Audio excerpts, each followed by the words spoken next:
I'm going to be speaking on metal detecting and finds retrieval in coastal areas. We've heard quite a lot of discussion in the morning sessions about archaeological sites and features that are in situ in the intertidal zone, and I'm going to actually move the focus a bit smaller and talk about finds that are quite often out of their archaeological context. They're just chance finds because they've been eroded out of a cliff and they're on the beach, or they've been taken out of the plough saw by metal detectorists. So that's really what I'm interested in. So before I start, who here has actually heard of the Portal Antiquities Scheme? That's quite a healthy number, and I'm quite pleased with that. So to refresh or to tell anyone who isn't quite sure, the Portal Antiquities Scheme was a scheme established in 1997, basically in direct result of the huge increase in the hobby of metal detecting, which meant that there was a large amount of archaeological finds that were found, but there was no system in place to record these. They were being lost to academia and scholarship and just going into the private collections of detectorists. So the scheme was set up. It's run by the British Museum and the National Museum of Wales. It runs across England and Wales. It doesn't work in Scotland because they have a completely different legal system there, and they actually work under a treasure trove law where everything that's found by a detectorist has to be found regardless of, has to be reported regardless of what it is, which isn't the case in England and Wales. And in Ireland, metal detecting is illegal, so they presume that this stuff isn't being found. So the structure of the Portal Antiquities Scheme, there's a central unit based in the British Museum in London of finds advisors, and then there are me and my colleague Stuart Noon, who's also finds liaison officer of Lancashire and Cumbria, and other finds liaison officers based in host museums, sometimes council buildings across the country, whose job it is to record objects of archaeological significance, anything over 300 years of age, and we put it on a publicly accessible database, and I put the reference there to the database, and I've actually got a screenshot of it there so you can see what it looks like. There's a search function, and we try and make it as easy as possible to use and as user-friendly as possible so that people can search for this material, see what finds are coming up, and then hopefully use it for research, because one of the biggest things that we're here to do is actually promote research into archaeology and engagement with the heritage of England and Wales. So you'll see there, this was a screenshot I took of about 2 days ago. It was 1,346,558 objects recorded, and that number will have only gone up since then, so there's plenty of material for people to work on. A lot of this stuff hasn't been touched yet by anyone who's interested in it, so there's a lot of potential there. We like to encourage best practice in finds retrieval and a closer partnership between metal detectorists and archaeologists. And that's a relationship that historically has been quite fraught, and there's been quite a lack of understanding of the aims and methods between the two parties there. So we aim to actually deal with both of them and reach a common ground and a common consensus. Alongside the finds liaison officers and recording of finds, the Portal Antiquities Scheme also has a heritage lottery funded project called the Past Explorers, which is a nice pun, and that basically encourages volunteers to help us, the finds liaison officers, in our jobs. They run training workshops in finds identification, taking finds photography, and then there's that base of volunteers to help us with our job, and that's running for about 2 years, and we're hoping that then the funding can be continued for longer as well. So if anybody's interested in volunteering with the Past Explorers, come and speak to me afterwards and I can tell you a bit more about it. So one thing I haven't touched on yet, which is another large part of my role, is I'm here to help implement the Treasure Act. Most of what we record, it's a voluntary scheme. There's no legislation in England or Wales that say you have to report any find of an archaeological nature that you discover, apart from if it counts as treasure. And I know most of you aren't metal detectorists, so you're not actually going out and searching for this stuff, but if you were to happen to be walking along a footpath and found something that counts as treasure, there is a legal obligation to report it to the coroner or a finds liaison officer within 14 days of discovering it, and there's a £5,000 fine or a 3-month jail term are the penalties for not doing that. So it is important that you know about it, just in case this is an issue. And so I thought I'd run through what actually counts as treasure, because it's not obvious a lot of the time. So it's all objects, apart from coins, over 300 years old, made up of over 10% precious metal. So that's gold or silver, like this very nice medieval ring up there. That's I think everyone would recognise that as being treasure. 2 or more non-precious metal objects of prehistoric date from the same context. So a single Bronze Age axe isn't treasure, but 2 or more Bronze Age axes, they're treasure, such as the Bronze Age hoard up there. 2 or more gold or silver coins from the same context if over 300 years old. The reason we don't have single gold or silver coins is because we have so many of them, particularly for the medieval period, would be inundated. But 2 or more, they do count as treasure. That counts as a hoard. 10 or more non-precious metal coins, so a Roman coin hoard of base metal, that's 10 or more precious coins. Any object of any material found in association with a treasure item. So this one's maybe not one of the more obvious ones, but if you find a hoard of coins and there's a fragment of leather because they were deposited in a purse, the fragment of leather, even though it's not precious metal, it counts as treasure because it's with a treasure item. And this one is a bit obscure. It's a relic of the treasure trove law, the common law that came before the Treasure Act, basically. So objects less than 300 years old, deliberately hidden, where owners unknown. I've never known that to go through a Treasure Act. It's quite hard to actually prove. So, you don't need to necessarily know all this because that's my job. And if you do find something that you suspect might be treasure, it rings a bell from something I've told you today, then the best thing to do, take a photo with a scale, make a note of where you find it, and bob me an email or another fines liaison officer an email. We'll be able to advise you whether or not it's treasure and whether it needs to go through the process. And if it does, then we would be able to talk you through it and go through it with you. So, moving on swiftly from that. These are the sorts of things we do record. We like everything. Over 300 years old, of any material, in any condition. We like to be challenged by stuff that this is a Roman copper alloy, low denomination Roman coin called a nummus.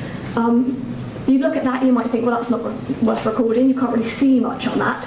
But actually, Roman coin specialists are amazing at what they do, and they'll be able to look at something like that and give you an identification and maybe even a mint for it. So we like everything.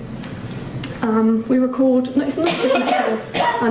We're not just here for metal detectorists. There's some. These are all images, by the way, that I've taken from the database. So these are all actual records of finding objects that have been recorded. And this is we saw a bit of this earlier. Some Samian-ware Roman pottery. It's quite nice. There's a lead spindle well. That's one of our most common objects that we get handed into us down there. We love flint.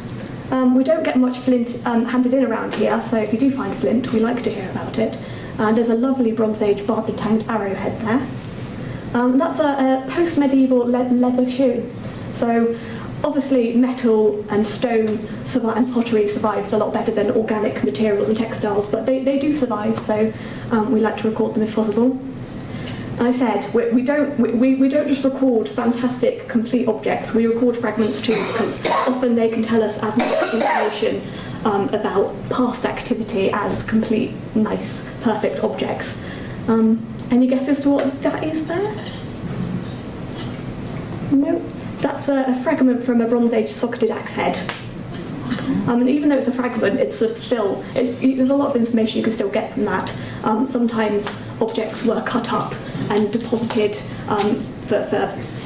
for melting down later and things like that. So just because it's a fragment doesn't mean we're not interested.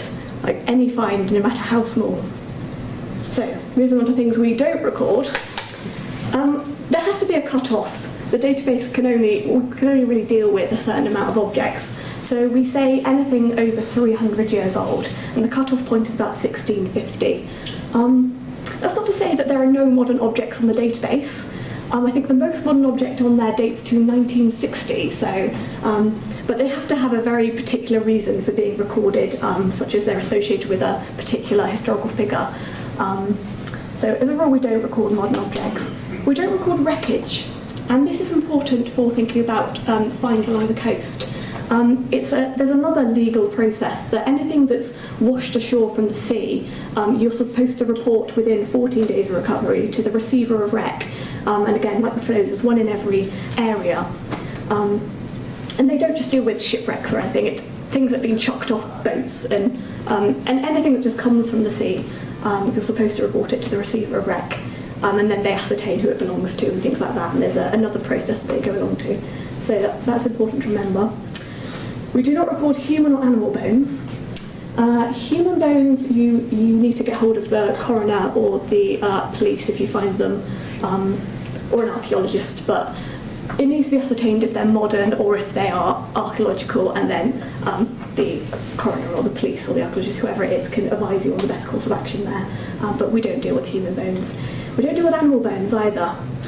We quite often, I hold finds days where the public can come and bring me their finds. I get in a lot of animal bones. Most recently, a large chunk of whale that had only recently deceased. As you can tell by the smell. But yeah, we don't deal with animal bones unless it's something like a Anglo-Saxon flute made from a sheep tibia. This is an object. We don't do that. We don't record fossils. A lot of the members of the public bring us fossils, but we're archaeologists, not paleontologists. So I'm learning a lot about fossils from the amount the public bring me, but no, we don't cover that. So, best practice for finds retrieval in coastal areas, and these things are relevant whether you are metal detecting and actively searching for the objects, as well as if you're just going for a walk along a cliff and find an object. It's important that you know who owns the land. Metal detectorists have to get the landowner's permission before going and searching for objects. But if you find an object, it belongs to the landowner. And a lot of people don't realise this, but it does belong to the landowner. So if possible, you need to ascertain who the landowner is and just tell them about the find that's been made. Quite a lot of the coast is owned by the Crown Estate, and they have a quite handy interactive map on their website where you can see which areas are actually owned by the Crown Estate. I took a screenshot of Morecambe, and not actually much of Morecambe Bay is owned, the little purple patches, but quite a lot further on the coast is owned by the Crown Estate, so that's quite an easy one. If not, it can be quite difficult to ascertain who the landowner is. Often it's councils or in private ownership. Record find spot information. We're dealing quite often with finds that are out of their original context. They've been moved around by ploughing, or they've eroded out of a cliff, they're just on the beach. They don't have that archaeological information, but it's still important that you record where you found them, because chances are they haven't come from far away. And a lot of the good research that has been done on Portal Antiquity Scheme data is by plotting the find spots and looking at the distribution.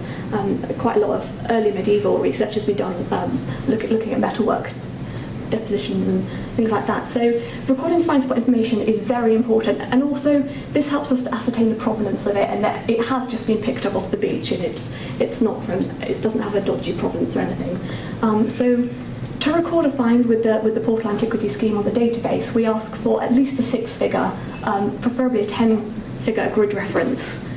And this is very easy to find, actually. Most people have smartphones these days, and you can download an app for free, a GPS app, and just stand where you found the object, and just write down the numbers, keep it in a bag with the object so it's not lost. The Citizen app, you can use that to do that because it has the GPS reference on there. So it's quite easy to do. If all else fails, a point on a map. If you give us a point on a map, we can work out the grid reference from that. Just be aware when you're finding things, exactly noting down when you find it. Be aware of archaeological context. I said most of them are out of context, but if you see a pot, it's embedded in a cliff, that's still in its archaeological context, and you shouldn't really be climbing up the cliff and prizing it out because you're taking it out of its context there. This is maybe slightly less relevant on the coastal areas, but if you find something that looks like it might be a Roman coin hoarder in a pot, or a Bronze Age hoard of axe heads, it's very important that you stop and you get archaeological assistance to actually excavate it properly, because a lot of information is lost when those things are taken out of the ground, and you can't find you don't have the information about how it was deposited, what sort of pit was dug, and some dating evidence as well. So a lot of the time that you just find things when you're walking around, that's not of any consideration at all. But if it is something in archaeological context, think very hard about whether or not you want to be taken out of that context. When you take the object, it's very tempting to take it home and think, oh, it's got this horrible rusty patina on, I'm going to just scrub this off and then reveal the original surface. Please don't do that. A lot of information is in that surface. If it's a brooch, there's often bits of textile still attached and information like that that you can find later, which is removed if you clean them too vigorously. Similarly, if you coat them in chemicals, some people coat them in oil. That's corrosive, so please don't do that either. Just the best advice, a good rule of thumb, is if you find something that's wet, keep it wet. If you find something that's damp, dry it out slowly and then store it in a dry environment. So put it on a piece of kitchen roll or a towel, wait till it's dry, put it in a dry box, and that should halt any corrosion processes and keep it in a stable environment. And then you can consult the finds liaison officer or an archaeologist or somebody who's an expert in object conservation if you have any issues, and they'll advise you the best course of practice then. Most importantly of all, report finds to the finds liaison officer, there are many ways you could do this. I'm not the only flow in Lancashire and Cumbria. I have a job share, Stuart Noon. He tends to work the beginning of the week, I work the end of the week. I tend to cover more Cumbria, he tends to cover more Lancashire. And we hold regular finds days where metal detectorists, members of the public, anyone can bring their finds to us. We can ID them, give them the date, and then maybe if they let us, we can report them. We can take them in, record them on the database, and then return them at the next finds day, usually about a month's time. So we hold those across Lancashire and Cumbria. And if you want more information on how you might be able to come to one of those, just speak to me afterwards, and I'll give you a leaflet with all the information on. If you can't make any of those finds days, then you can arrange an appointment to meet us and show us your finds, or you can just take a picture of your find with a scale, please, because it's always helpful to have a scale, and send me an email, or send Stuart an email, or another finds liaison officer an email. We like looking at objects that people have found, even if they're not actually taken in for recording in the end. And we don't mind, whatever, however fragmentary, whatever sort of object, send us an email. So there's my email address, Stuart's email address, a contact number, and that's the website for the Portal Antiquities Scheme, which has a lot more information and covers everything that I've said in a lot more detail, if anyone's interested. Thank you.